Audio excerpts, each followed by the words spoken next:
Sunnah Nabi menganjurkan supaya kita tidak keluar di awal malam. Mati luwih becik kanggo kowe.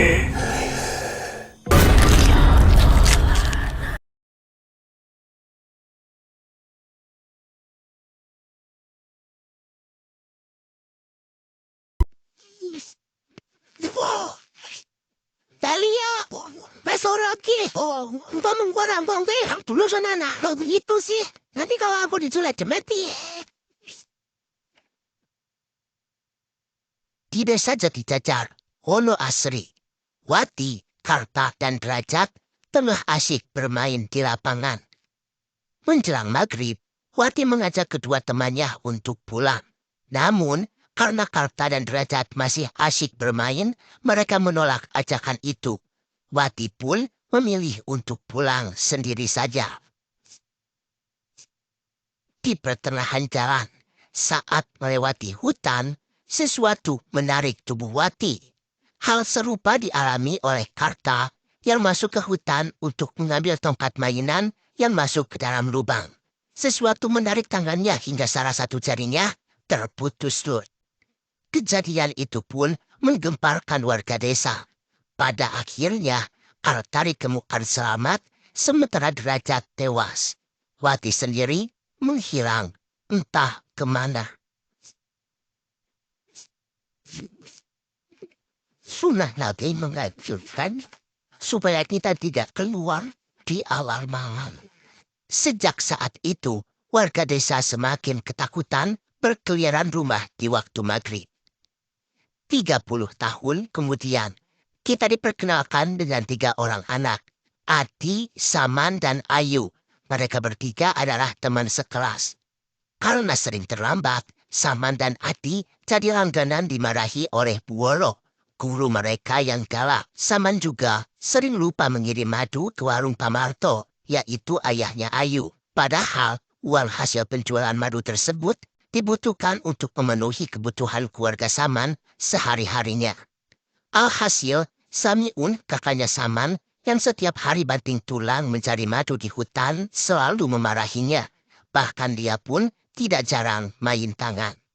Saman tidak mau mengecewakan kakaknya lagi. Dia berencana besok sebelum berangkat sekolah akan mengantarkan madu dulu ke warung Pamarto. Tetapi harapan tak sesuai rencana.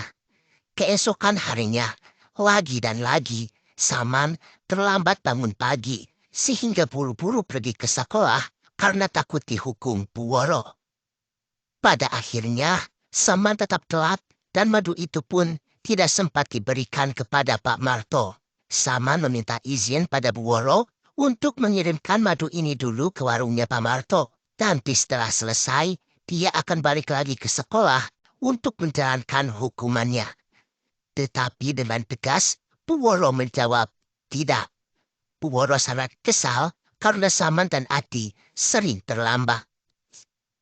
Dalam perjalanan pulang, Saman begitu kesal pada Buworo. Gara-gara dia, akhirnya madu ini tidak sampai ke warung Pamarto. Bisa-bisa dia mati di tangan kakaknya malam ini. Saman pun berandai-andai, hidupnya pasti lebih tenang jika Buworo mati saja. Kalau perlu ya, si guru bajiku itu nggak cuma minggat, dia mati sih san. Oh maaf, untungmu itu sama.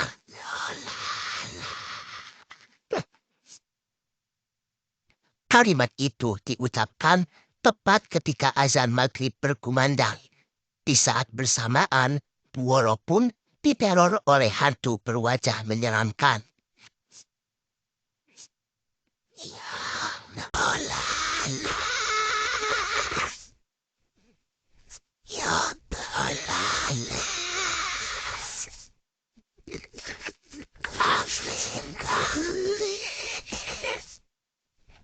hingga akhirnya dia pun meninggal dunia.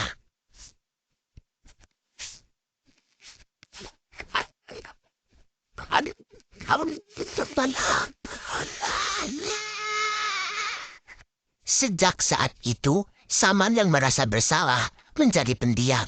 Saman rasa Buworo mati karena ucapannya.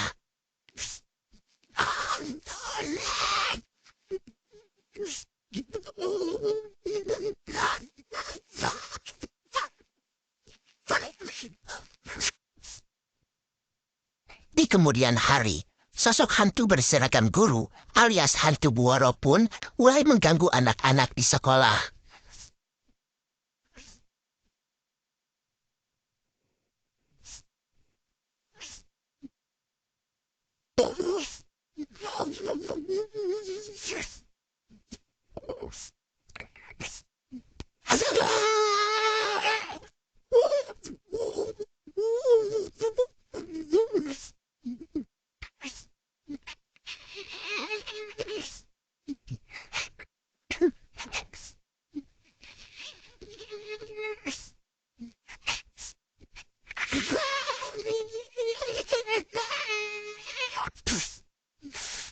Suatu ketika, sosok hantu yang sama dengan sosok pembuluh Buoro datang dan merasuki Saman.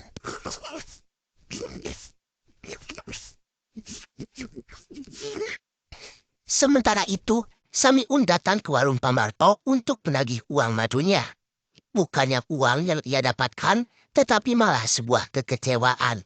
Samiun baru mengetahui bahwa si Saman tidak pernah mengirimkan madunya ke warung Pak Marto. Samiun yang geram datang ke rumah dengan emosi yang tinggi. Dia berniat akan menyiksa si Saman. Dalam kondisi kerasukan, karena terbawa emosi juga, Saman pun langsung membunuh kakaknya itu.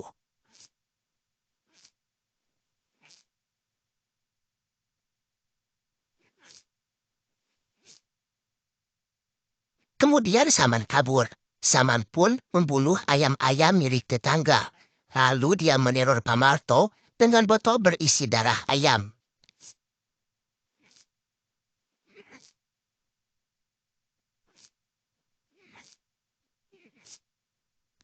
Akhirnya Saman ditangkap oleh warga dan dikurung di gudang milik Pak Lurah.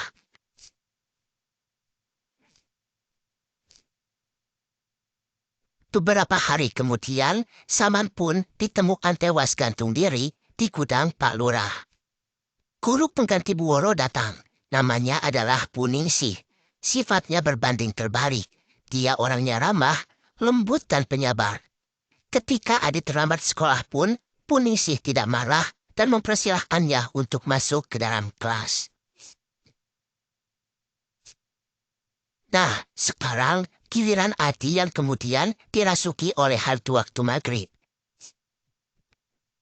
Bismillahirrahmanirrahim. Alhamdulillahirrahmanirrahim. Maliki yaumiddin.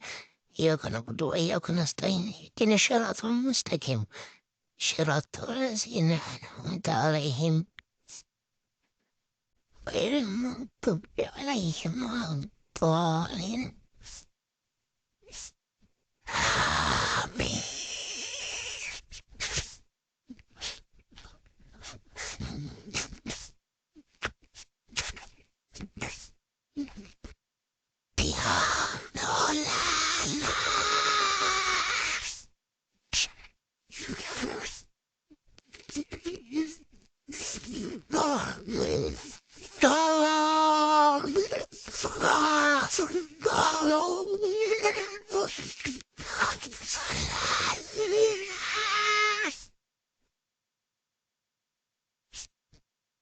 Ketika itu, Ayu telah akan pergi sholat maghrib ke masjid. Padahal ayahnya sudah melarang.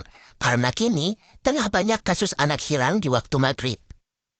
Ayu berkata, jika ia niatnya baik, akan sholat berjamaah di masjid. Jadi ia yakin akan dilindungi oleh Allah Subhanahu wa Ta'ala. Dengan bermodalkan nekat, Ayu pun pergi dari rumahnya menuju masjid menggunakan sepeda. Tanpa disangka-sangka, di pertengahan jalan, dia melihat Adi baru saja membunuh seekor hewan menggunakan celurit. Secara perlahan, Adi mulai mendekatinya.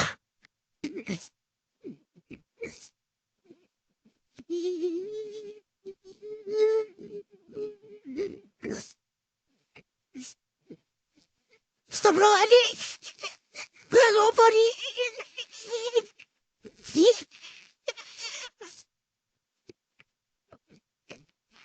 Ayu pun tidak punya pilihan lain selain berlari.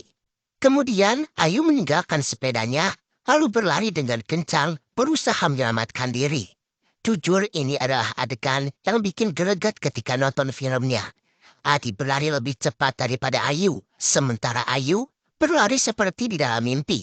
Larinya begitu sangat lambat, dan hampir saja tersayat celuritnya Adi. Beruntung seorang ibu melihatnya, kemudian menyelamatkan Ayu dari kejaran Adi.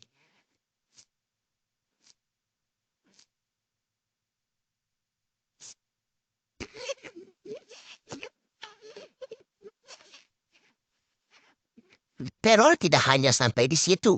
Adi pun menetapkan celuritnya ke pintu dan hampir mengenai kepala mereka berdua. Kemudian, sang ibu baru ingat jika pintu belakang belum dikunci. Ketika akan dikunci, sayangnya Adi lebih cepat. Dia berhasil menerobos masuk ke dalam rumah. Tetapi Adi hanya mengincar Ayu saja. Namun beruntung, Adi berhasil dilumpuhkan. Ayu rasa ada yang tidak beres. Dia pun memutuskan pergi ke tengah hutan menemui pamannya. Ayu lantas mendapatkan informasi penting dari pamannya yang tinggal di tengah hutan. Yang tak lain, ternyata pamannya Ayu adalah Arta. Anak yang jaringnya putus 30 tahun lalu di waktu maghrib. Sejak saat itu, Arta menjadi agak gendeng. Selama bertahun-tahun lamanya, dia menyendiri di tengah hutan menjauhi keramaian. Dia selalu merasa ketakutan apabila waktu maghrib datang. Karta pun menjelaskan pada Ayu bahwa anak-anak di desa Jati Jajar dalam bahaya dan pelakunya adalah salah seorang yang tinggal di sana. Dapatkah mereka berdua menyelamatkan Adi dan desa Jati Jajar dari bahaya? Dan sebenarnya siapakah pelakunya? Silahkan temukan jawabannya di bioskop terdekat kalian.